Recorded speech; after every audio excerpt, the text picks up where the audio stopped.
বন্ধুরা, আজকে আমার নাতির অন্নপ্রাশন, তো তাই আমরা যাচ্ছি একটা মন্দিরের দিকে। তো এই যে মন্দিরটায় আমরা এখন মানে আর কি বেলুন দিয়ে সাজাবো। তো চলো মন্দিরের ভেতরে দেখ, এই যে উনি হচ্ছেন ওনার মামা মানে আমার নাতি। তো আমরা সবাই মিলে এখানে এখন বেলুন ফোলাবো।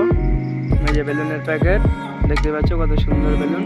ঠিক আছে, এই যে এখন আমাদের বেলুন ফোলানো শুরু হয়ে গেছে। তো যে কটা বেলুন মাত্র ফোলানো হয়েছে, আরও বেলুন বাকি আছে, এইদিকে বান্ধা হচ্ছে। এবার বেলুন ফোলানো কমপ্লিট হয়ে গেল আমাদের। এই বেলুনগুলোকে এখন শুধু আমাদের ওয়ালে আটকানো বাকি আছে। তো দেখতে পাচ্ছি বেলুনগুলো কত সুন্দর দেখাচ্ছে এখন।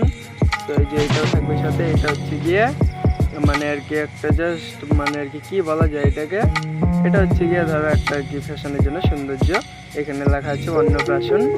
ঠিক আছে, এই যে বেলুন এখন লাগানো হবে ওয়ালে। তো দেখো ওয়ালে লাগানোর পরে বেলুনটা কীরকম দেখা যায়। তো এই যে ওয়ালে লাগানো হইলো, এই দেখো এখন ফাইনাল লুক হবে এই যে এইরকম। ঠিক আছে, তো এটা হচ্ছে যে ফাইনাল লুক। তো এই যে এখন দেখো আমার নাতিকে মানে আর কি মুখে অন্ন দেবে। তো এই যে ইনি দেবেন এখন মুখে অন্ন, এই দেখো মুখে অন্ন দেওয়া হলো। তো এখন আমার নাতি এসে খুশি, দেখতে পাচ্ছ কত সুন্দর। তো এই সুন্দর নাতির জন্য একটা সুন্দর একটা কমেন্ট করে যাও তোমরা। গুড বাই, আজকের ভিডিওটা এইটুকু।